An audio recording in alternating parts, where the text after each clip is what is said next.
After over a decade of waiting, the full-blown sequel to my favourite game from my favourite video game developer studio, Alan Wake 2, is almost here. With all the excitement that brings, I thought that now would be a great time to revisit the original game and the remaster in a series bringing together some of what we've seen over the years. There's a lot within this world, especially now that it forms part of the Remedy connected universe, so this won't be absolutely everything. I encourage any player of these games to dive down the wellspring of connections and theories. I know I've spent endless hours doing that. Of course, this will contain spoilers across the franchise, so please, don't continue watching if you have yet to play this gem of a game, or indeed, investigate particular documents in Control and its AWE expansion. I'll wait.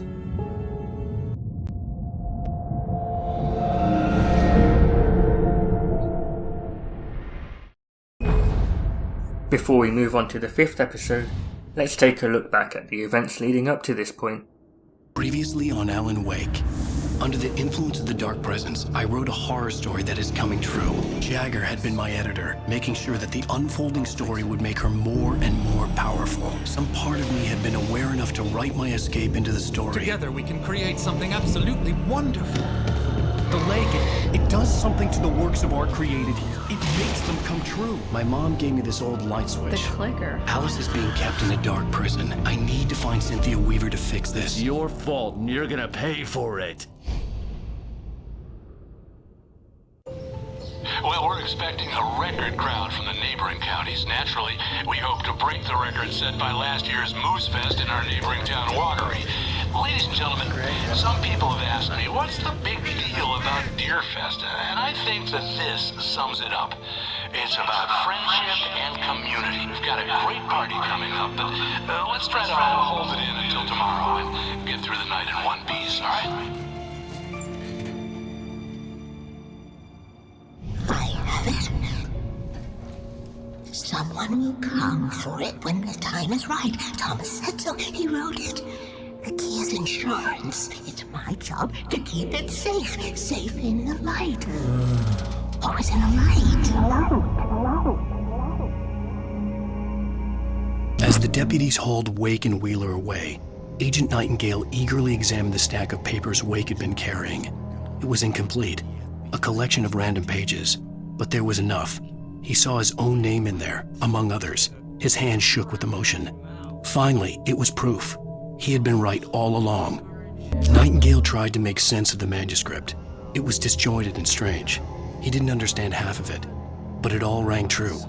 Impossibly true. He took out his hip flask when he reached the page that described how he reached the page that made him take out his hip flask. It wasn't the booze that made his mind reel. Agent Nightingale stared at the passed out rider. The man was sleeping off one hell of a night. Nightingale felt a stab of envy at Wake's oblivion, but he had a job to do. He put the gun to Wake's head and almost became a murderer. His hand shook and his throat felt tight and dry. Biting his teeth, he tried again to pull the trigger. He lost the nerve. Wake stirred. Nightingale would have to settle for an arrest. Well, I've got you now, Raymond Chandler. It's all here. All the evidence, including conspiracy to murder a federal agent. There's no way you're walking out of here. You hear me in there, Bret Easton Ellis? Huh? Agent Nightingale, I want to talk to your superior. Well, we all want things, Sheriff. I wanted my... Look, that's not possible right now. Agent Nightingale, I insist.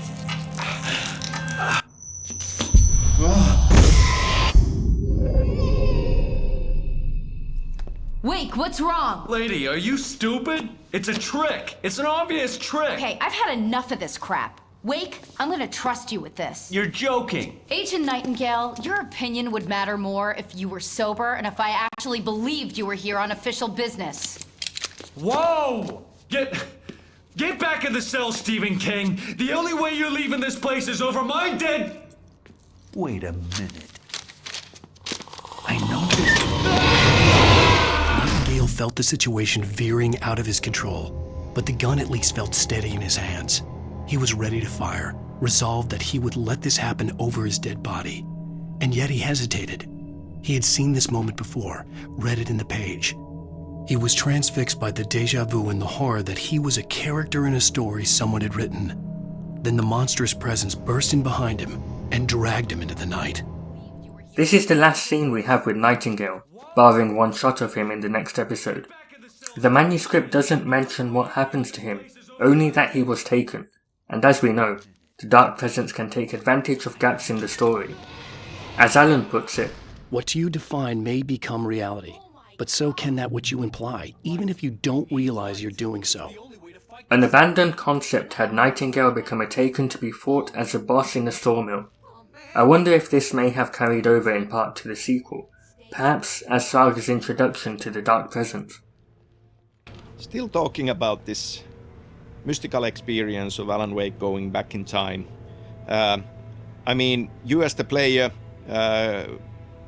find him in the study. Obviously we are Alan Wake, but in first person now in a weird way, and we reach out to him, snap him out of it, and then we see a glimpse of Diver actually doing this, which goes back to this, these weird questions about identity of Thomas Zane and identity of Alan Wake. But this fascination for time loops, obviously in Alan Wake's American Nightmare, we have time loop element there. So I kind of feel that this is part of Dark Place and how time moves there in mysterious ways. Sam Lake keeps putting emphasis on time in this remaster. It does seem like this could play a big part in the sequel. For him, it could be 1 or 1,000 years. He is just in this room with a typewriter, and that's his world at this point. He's just writing and writing and writing and working through a way out, like trying to find an escape through the only tool that he has, which is writing. Oh my god! Light. We need light. It's the only way to fight this thing. In my office. I've got your things there. Follow me. Oh man! We're sitting ducks with the lights out! Stay cool. I can get the emergency power on.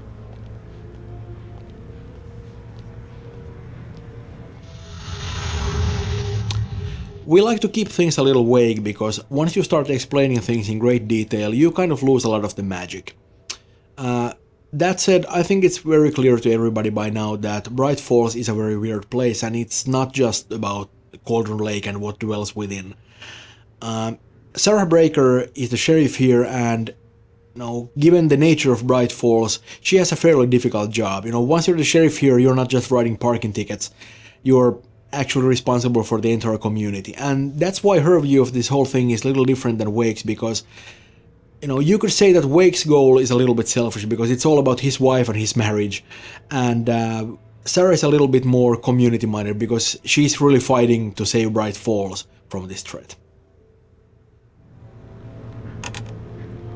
Through all of this, she seems so calm and keeps a cool head. She's ready to help Wake. Has she been briefed on what to do in this exact situation, or situations like this? Here are your things. Wake, what do I need to know? What do you need from me? They can be hurt in the light, only in the light, and I need to find Cynthia Weaver. She can help me stop this. Light. Check. Cynthia. She lives in the old decommissioned power plant. I can get you there pretty quickly in the rescue chopper. Come on, let's get back to your friend. Wheeler, I need you to stay here. What? No! We're going to fetch our ride, but I have friends who need to be warned about this, and I can't be in 2 places at once. I need your help. Well, okay. Here's a list of people and phone numbers. I need you to call them and tell them you have a message from me. Night Springs, okay? They'll know what to do.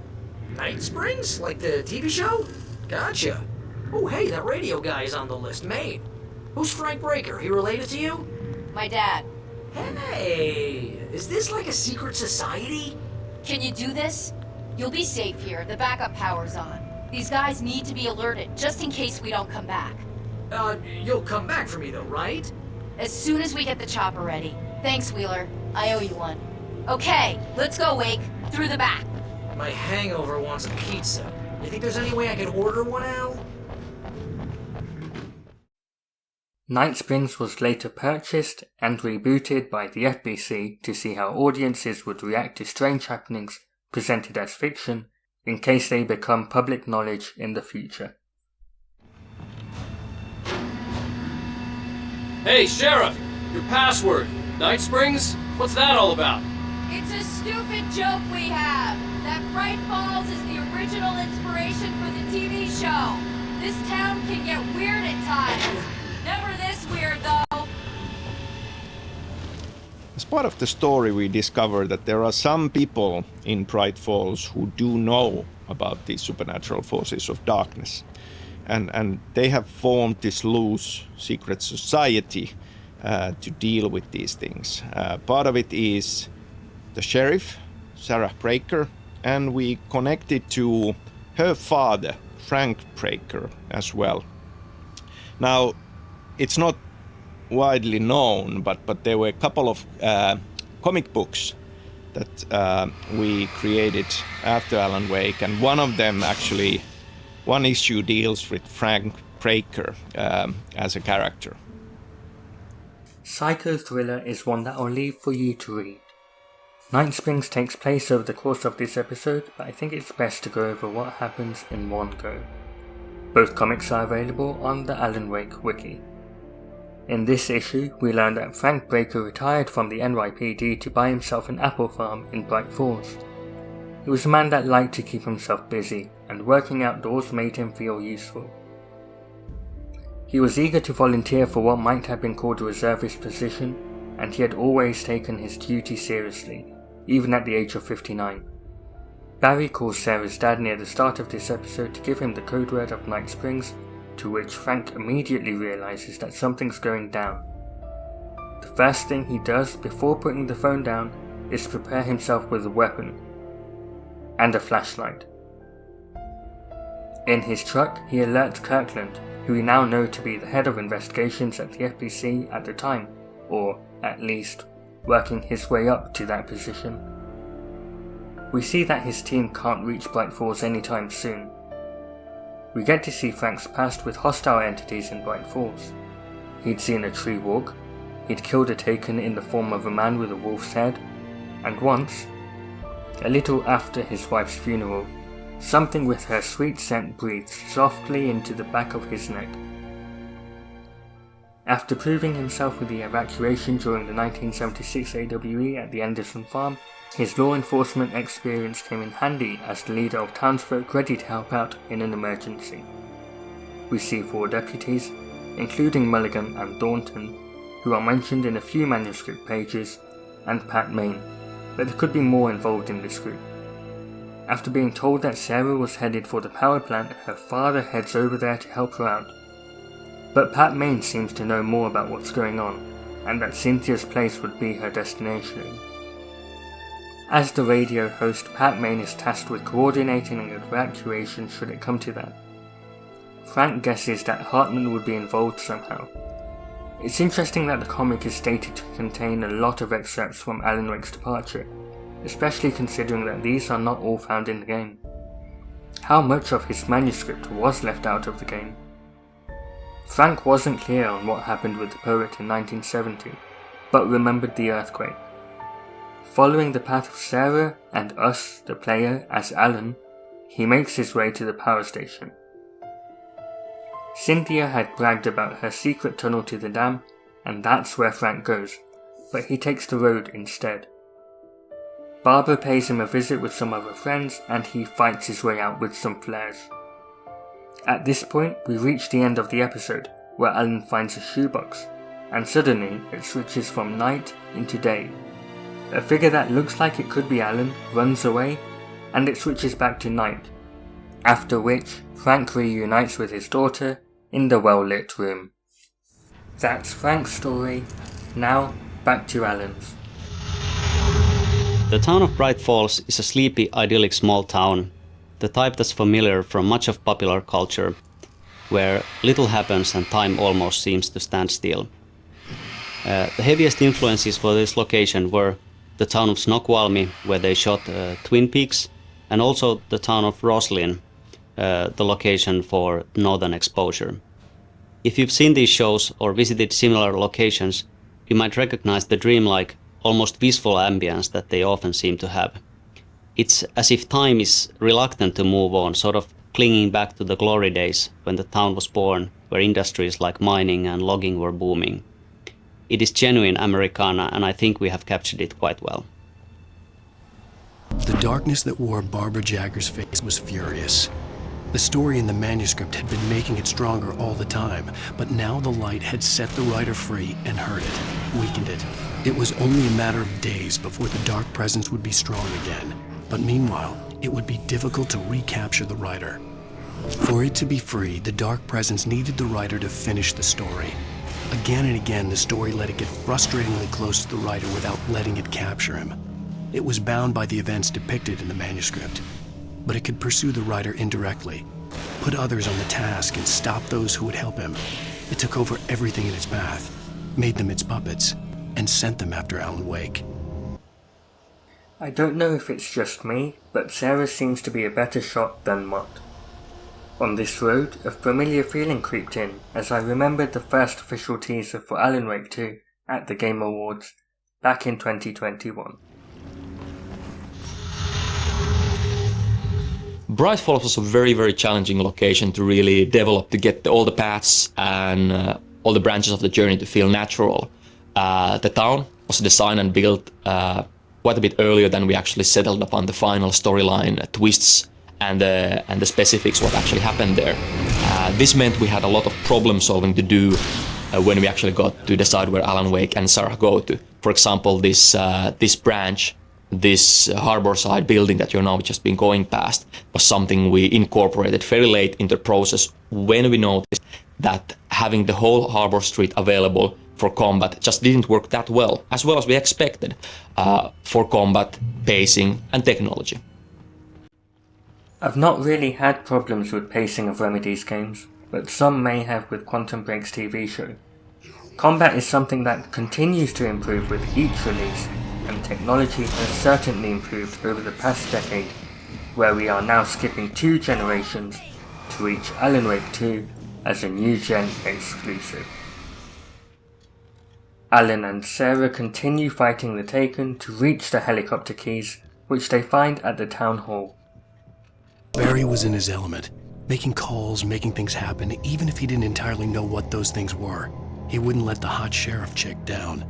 Even if every noise he heard from outside, and he heard plenty, made him jump. He had only paused to text Al a message, told him to hurry up. Suddenly, Barry froze in mid-dial. A window broke somewhere in the building, and then the lights went out.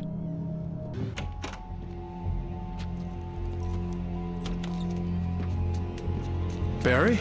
Why isn't he inside? Oh God! Oh God!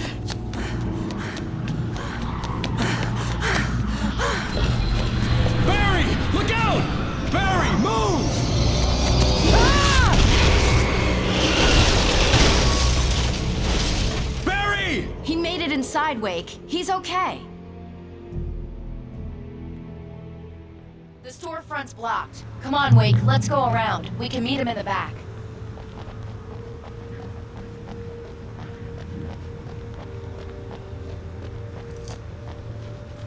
Alan comes across a sign for a statue. It's not recorded when Bright Falls was first formed as a nameless trading post, but it became a town when the Bright Falls Mining Company started operating in 1878. It was through the efforts of a trapper and a pioneer from Tacoma that Bright Falls became the town it is today, a day before Deerfest. And what is it that they stand on in the statue but a deer?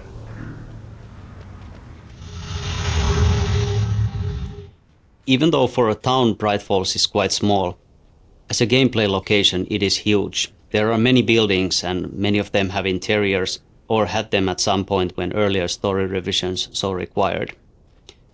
As many large gameplay locations, it has been through countless of revisions and iterations. And unfortunately not all the cool stuff that there once was survived. If you think about that simply in terms of time lost making something that eventually didn't make it in the game, well, it's simply a lot of wasted hours. But actually, All those changes simply served to make it richer and more varied. It's the same way that real towns actually acquire their appearance. You could say that the process has actually given it a small history of its own. Between every game project that we have made, we have done a new concept of Alan Wake 2. It's been frustrating through the years not being able to get it started and be excited about it, and then it's not happening. I think that the game we are now making is by far the most exciting, the most interesting and ambitious one out of all of those concepts, and I'm really, really happy that it's this Alan Wake 2 that we are making and none of the earlier ones. We can make it through the bookstore. Wheeler should be waiting for us in the backyard. Keep the hell down or I'll call the sheriff! Oh, hi, Doc! I've got it! Don't worry about it! Sarah, about time somebody showed up. All this shooting in the air is idiotic. One of these days they'll kill somebody. And over Deerfest. I know! Go back to bed! He's got a point, Wake. Look, this town can't take this. It's me they want. The sooner I get out of here, the sooner you can all get back to life as usual. I hope you're right. Come on, let me get this door open. Wait, you got the keys to the bookstore? Perks of being the sheriff. A girl needs to get around.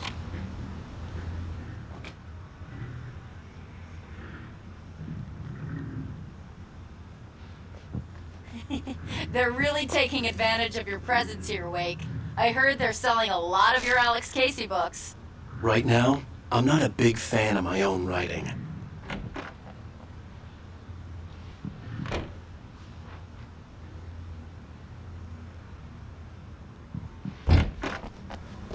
I don't see Barry. Look! Wake! Maybe that's him. That's the way to the chopper.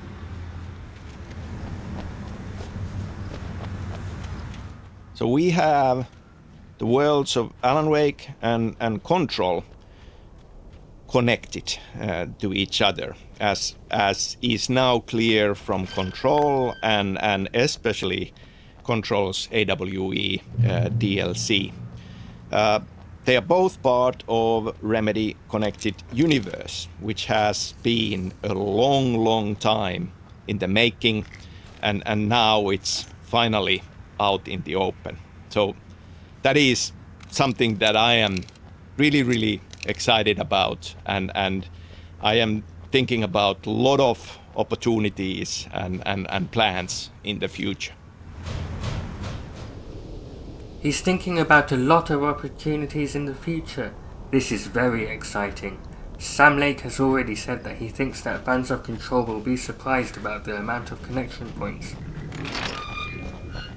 As for connections from Quantum Break, which is not officially part of the Remedy Connected Universe, we've got seamless integration of live action, the return of Sean Ashmore as Tim Breaker, and Mr. Dorr, who has long been theorized to be a shifter. Martin Hatch, played by the late Lance Reddick in Quantum Break.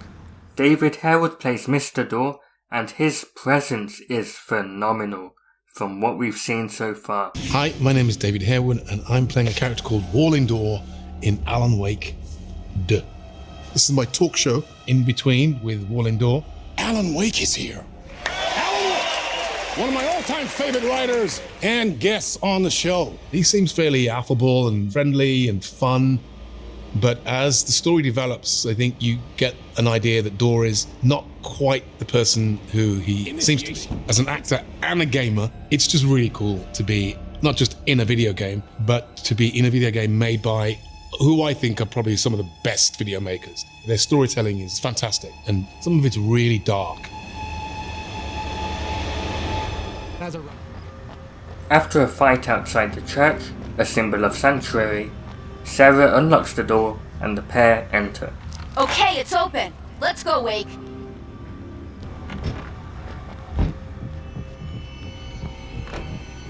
Wow. We keep them lit all night long on the night before Yearfest. Why? Well, it's tradition. Something tells me that there's more to this tradition.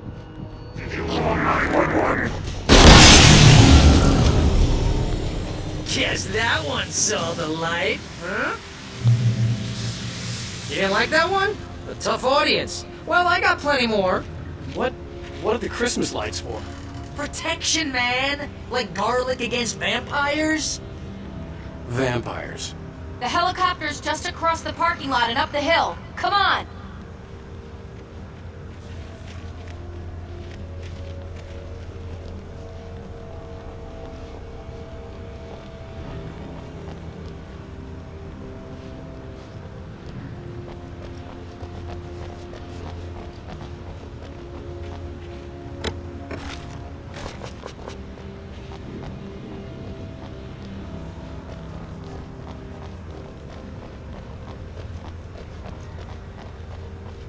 The Bright Falls General Store is now my favorite place in the entire world. See this headlamp? It's like a superpower. I can just look at one of those things and they die. It's my flaming eye of Mordor. I wish I didn't say that. Yeah. Hey, I want a headlamp. Last one. Bastard. So, now, with Control and with AWE, we are finally seeing new glimpses of Alan Wake. That is, in itself, very, very exciting. I can't say that he's alive and well, because he probably is not well in the depths of the dark place, but he is alive, and kind of Control proves that. And all the more reason to be happy about Remastered coming out. The fire station on the hillside was actually fairly late arrival to the city, the last building that was built.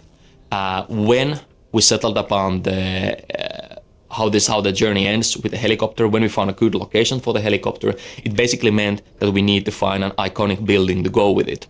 The hillside was the best spot for the helipad, and when that was decided, everything kind of like locked into place. The fire station looked great, and the fire station yard just kind of like worked perfectly for the fight layout.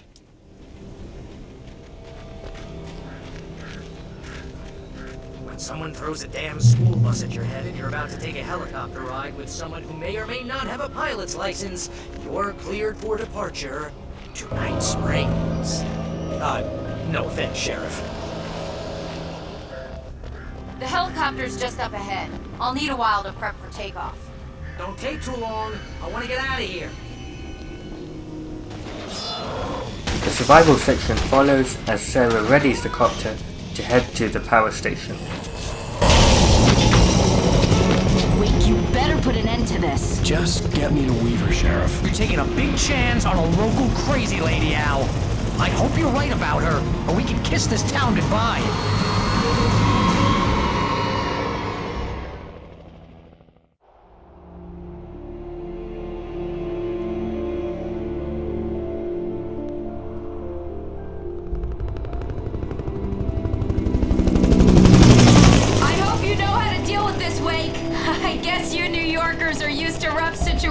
Like this. Right, the city's a war zone. King Kong, mutant alligators, and Alex Casey shoots the place up every weekend. Look, I never even carried a gun until a couple of days ago. Well, my dad used to be a cop there. Tells some pretty wild stories. Stuff like this? No, just normal bad stuff. Kinda like your books, Wake. I used to tease Dad that he was just like Alex Casey. You've read me. Oh, sure. You're a pretty good writer. A little heavy on the metaphors, maybe. Nobody's ever said that before. We're coming up on the power plant. See the lit building over there? And that's the dam further up the river. I can't land here. I'll take her down the road across the river. Just get me there, Sheriff. To a fan of Remedy's work, this is a clear nod to Max Payne with its use of metaphors. We also get the impression that Sarah is an honest individual that isn't fazed by celebrity status, as she's the first to point out this flaw in Alan's writing. An interesting note is that Frank's work is similar to Casey's, or at least what Sarah was told of his work. This points in the direction of Alex Casey being a real cop, working cases in New York, and again, we remember the QR vision. Hey, we're gonna have to shake these things. We'll meet up at the plants. Things were never as simple in real life as in fiction. I had lost count of the times I had wished there'd be a clear reason for my writer's block. Something to fight, something to lash out on. There wasn't. I was filled with doubt. I was nothing like the hero in my books. Alex Casey had gone through his life with single-minded determination, never wavering from his goal. And here's a new song from a band that they always remind me of our local rock legends, the Old Gods. I couldn't tell you why. I guess it's just, one of those things. Anyway, here's Poets of the Fall and their latest single, War. Poets of the Fall is the real band behind the fictional Old Gods of Asgard. They will be returning in Alan Wake 2, which is just one more reason that I'm so excited. War, the song playing now, had a music video starring Ilka Villi as Alan Wake. Both the music video and the song are great. I'd recommend checking it out. The power plant glowed in the night. It was close, but I had to find a way across. So obviously in this story we have this horror story manuscript, Departure. And Departure name of course comes from beginning of hero's journey. And it is a horror story and it's set in Pacific Northwest. Close to the end of the game we see this glimpse of a talk show with Alan Wake as a guest, talking about the last book in the series of Alex Casey books, these hard-boiled crime books.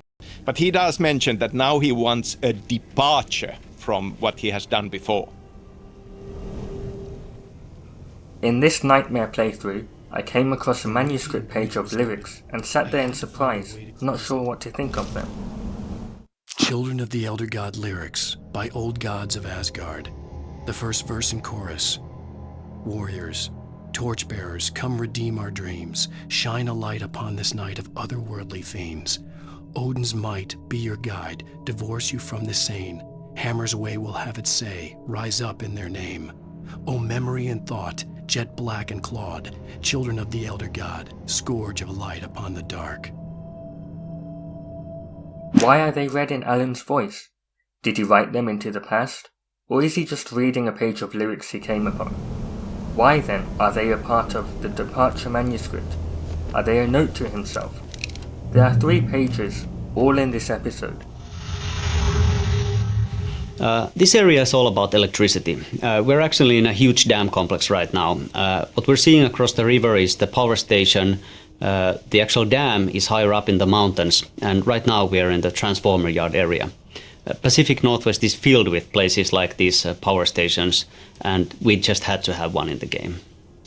Yeah, and since you do need power to keep the lights on, it's kind of fitting that this is actually a very important part of the story. Yeah. But it's a little odd, don't you think, for an old lady like Weaver to just manage this whole complex by herself? Oh, hell no. That's how they roll in Bright Falls. But it doesn't hurt that it's also a visually stunning location. Yeah, you can really see far from the top, and that's an excellent opportunity for us to flex the engine and show what it can do. In the novelization, Sarah tells our boys that she's been living there for years. Illegal occupancy, but no one's ever complained, and even if they had... My father used to say that half of law enforcement was knowing when to apply the law, and when to apply common sense. We managed to lose the flock! You're almost at the power plant! Keep going! I'll give you support! I recognized the logo on the power plant sign. I'd seen a version of it painted all over the area, signifying hidden caches of supplies. Cynthia Weaver worked hard, following her obsessive rituals, sometimes fighting them, always giving in to them in the end. She haunted the halls of Bright Falls' abandoned power plant. She marked her caches with light-sensitive paint that could only be seen by eyes that had been touched by darkness and saved by light like she'd been. She was preparing defenses and supply lines for the war she knew would come. The war between the forces of light and darkness. Let's go back to the start of this episode. I have it. Someone will come for it when the time is right. Thomas said so. He wrote it. The key is insurance. It's my job to keep it safe. Safe in the light. Always in the light.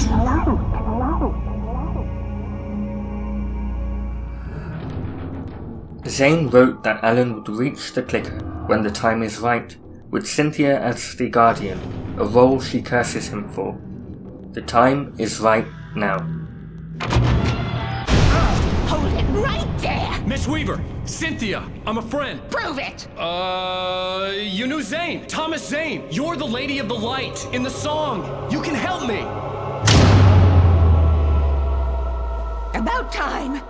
Young man, I've been waiting a very long time for you.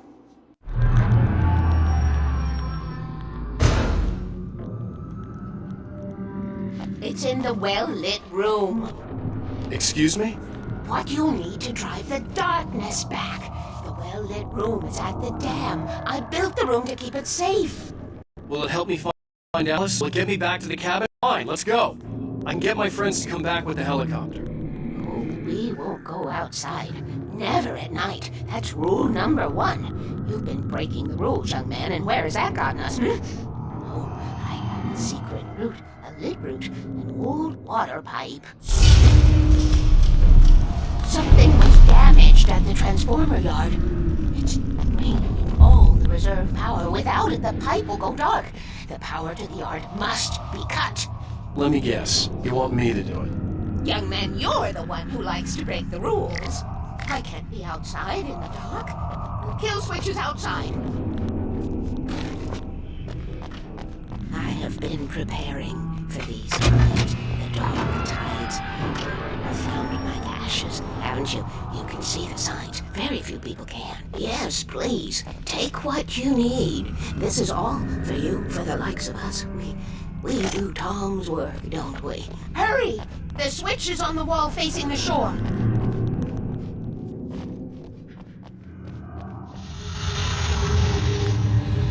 Another example of gameplay growing from fairly small designs was this journey to cut the power to transform a yard. We had just a bare minimum bonus version in place for a while. Way goes outside the power plant, flicks a switch, done. But obviously, after a few months of iterating, trying all the cool things, we noticed that, well, of course it works better when we have this combat build-up and the fairly simple, but hopefully enjoyable puzzle in the end.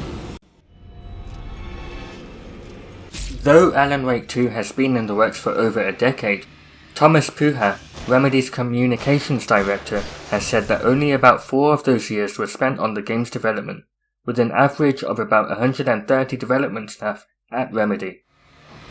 In the Transformer yard, we see Cynthia's rules. Weaver had sent me to cut the power to the Transformer yard. I was willing to do grunt work for her to get her to help me. I hoped Weaver was dependable. I'd stumbled into this crazy world a little over a week ago. She had been living this insanity for decades. Rule 1. Never go out at night. Rule 3. Always remember the lantern. I couldn't find Rule 2. Returning to Cynthia, she reveals more about her past.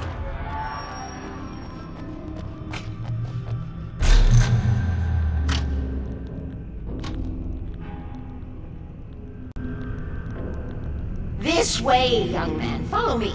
Come, the pipe's empty now. We're ready to go. This way. We need to go.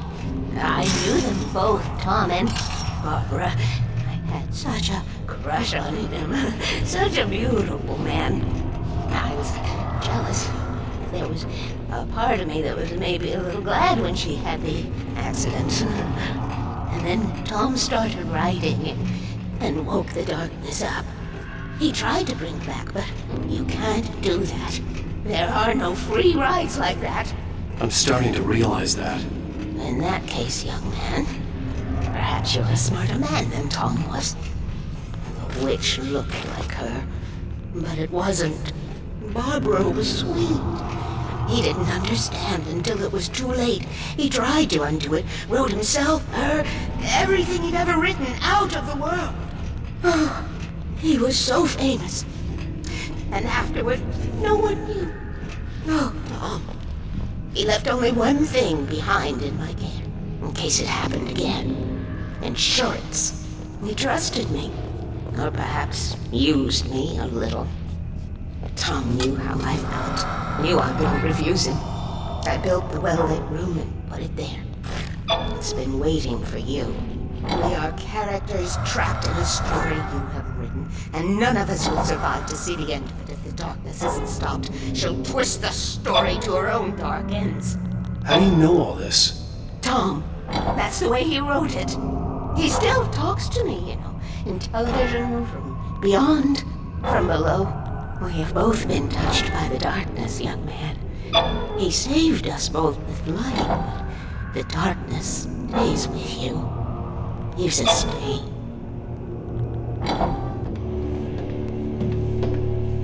This pipe will take us directly to the well-lit room. Okay, I need to call my friends, tell them where we're going. Hello?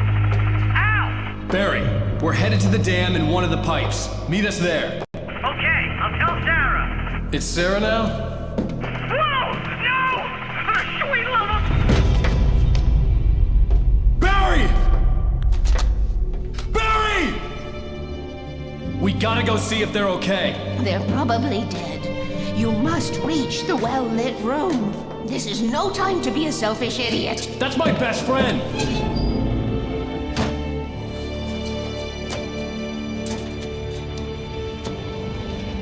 Well, be a fool. I'll use the pipe. I'll meet you at the dam if you make it.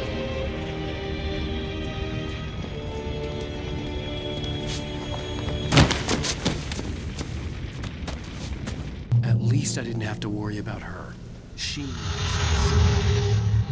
Cynthia Weaver, like Wake, has been touched by the dark presence, and like Wake, she sees things that other people can't.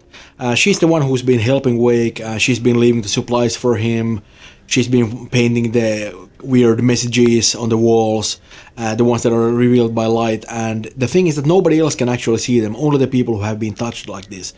To everybody else it seems like she's just, painting with imaginary paint on the walls, but it is actually real. It's a kind of a mystical thing. Cynthia knows a lot about fighting the Taken and the Dark Presence, but she's really not a warrior. She's too crippled for that by her encounter with the strangeness that sort of permeates the area.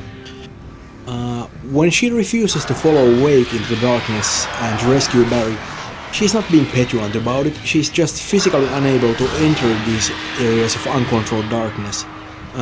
You'd have to drag her there, and if you did, she'd try to kill you. But, let's put that in perspective, because, she's guarding a secret she doesn't really understand anything about, because a man on her TV screen told her that she has to, and she never really had any choice about it. So, it's not easy for her either, but, all things considered, I think she does okay. Making her way through the water pipe alone, Cynthia was angry at the writer. Foolish young man, taking unnecessary risks. And the way he broke the rules. Didn't he understand what was at stake? Since the terrible days in the 70s, she hadn't wavered once, as hard as it had been. She was tired of protecting the town all these long years, and now only wanted to rest. So the horror story manuscript of Departure is literally a departure for Alan Wake as a writer. Alan Wake has made his name as a writer and his success writing hard-boiled crime stories, where the main character is a fictional detective called Alex Casey.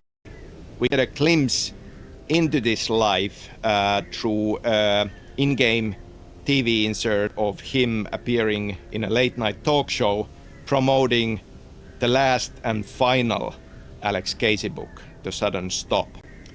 And obviously this very much mirrors the Remedy success story.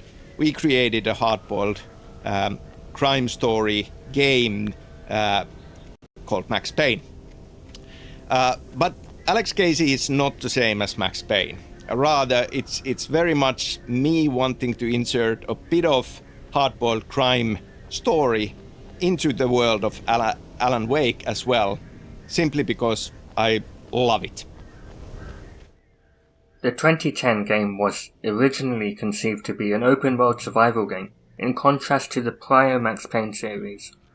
Matching the gameplay to the story came with issues, and we know that Remedy is a studio where storytelling comes first, to the point where the Northlight logo has text stating, Remedy Storytelling Technology.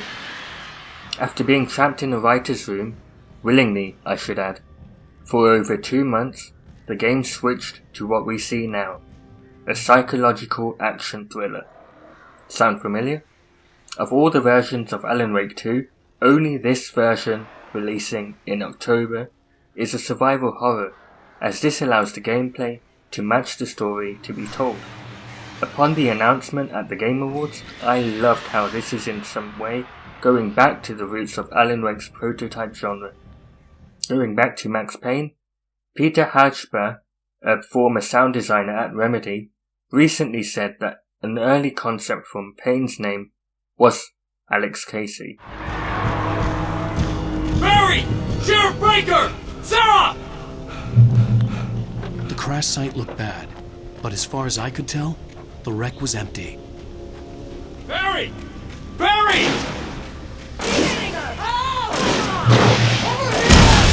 Hang in there, I'm coming! When you spend most of your night running uphill while the crazy bunch of demon hicks try to take your head off with an axe, you know your helicopter crash landed in Night Springs.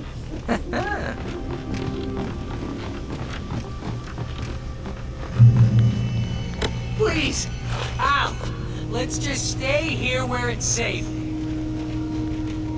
Oh, I should have kept that gym membership. You see those lights? That's the elevator we need to take.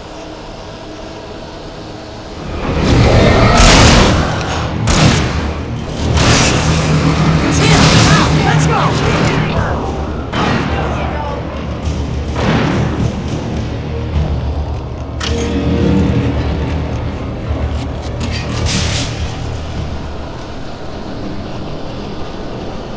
We're almost there. There's an entrance into the dam at the top. What's the plan, Wade?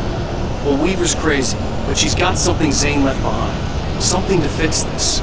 Gee, could you be a little more vague? Thomas? Zane? Seriously? Might as well be Paul Bunyan or Bigfoot. Yeah, well, he was real. After fighting together, the team is split up and the poltergeists return. At the top of the dam, Alan finds a military-grade searchlight.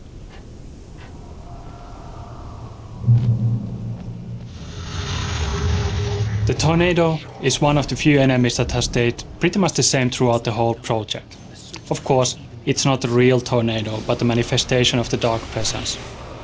One of the challenges was to create a look for it that the player really wants to turn away and run. We spent plenty of time designing the visual looks and audio so that this is conveyed in the best possible way.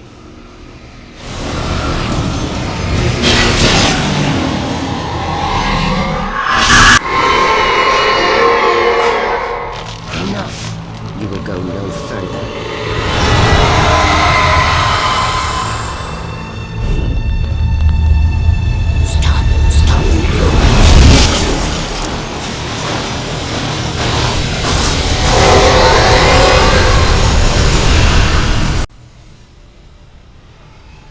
The tornado chases him to the well-lit room, a room where lights are arranged to allow for not even a single shadow. Cynthia is obsessive and keeps a mental log of the specifics of each bulb, constantly replacing them to keep the insurance intact. Alan finds the clicker inside one of Zane's existential shoeboxes. The clicker is a cut-off light switch, and we see what it was cut off from in the sequel. In an interview with Edge magazine, Sam Lake said that he had a clicker as a kid to help him sleep. To him, stuff like that always felt particularly mysterious and magical. He loves old rusted machine parts that you can't quite figure out, old telephones, and radios. This spiral staircase reminds me of the nightmare in episode 1.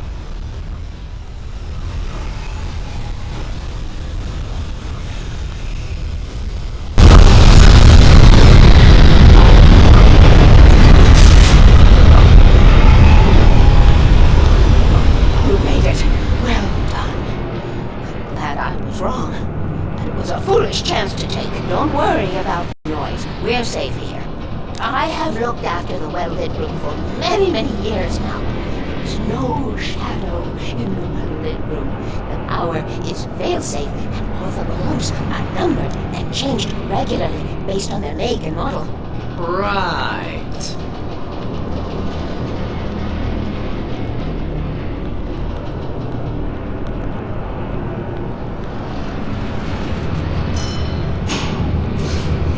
There's an old army base at Raincoat Point, north of here. It was active during the Second World War. They operated here back then. They must have built this. Yes, they did. It's my place now.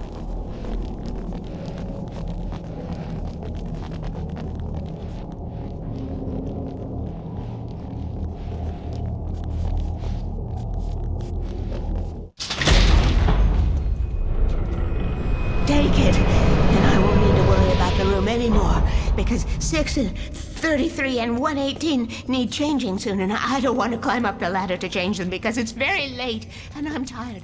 And if you take it, I won't have to do that anymore. The page was autobiographical, a memory from my childhood. But I didn't write this. It was a page written by Thomas Zane. None of them were supposed to exist anymore. Alan, 7 years old, would fight sleep to the bitter end. When he did sleep, he soon woke up, screaming, the nightmares fresh in his mind. One evening, his mother, sitting by his bed, offered him an old light switch.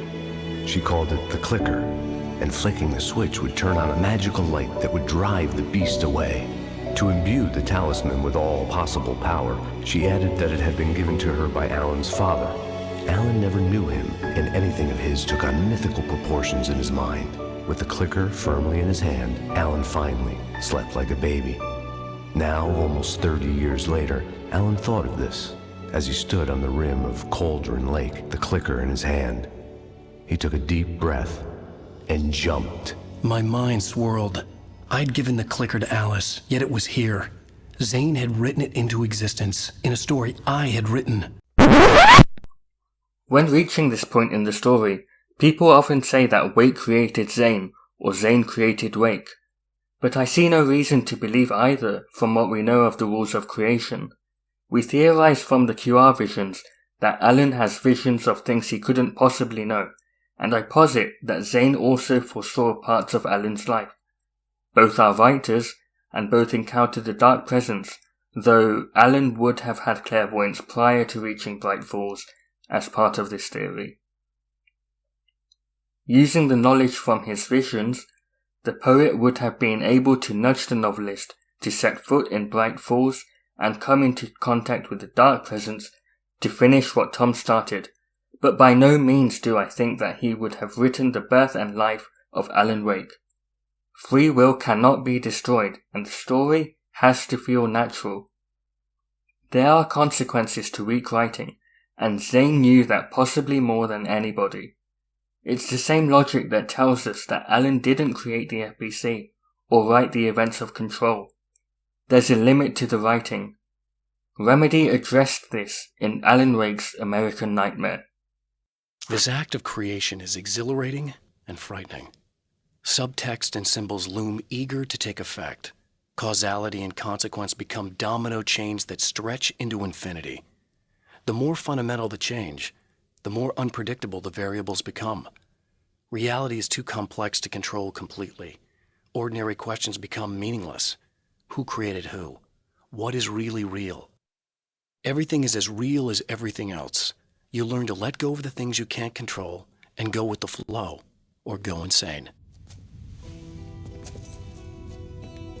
I can get to her now. I can finish this.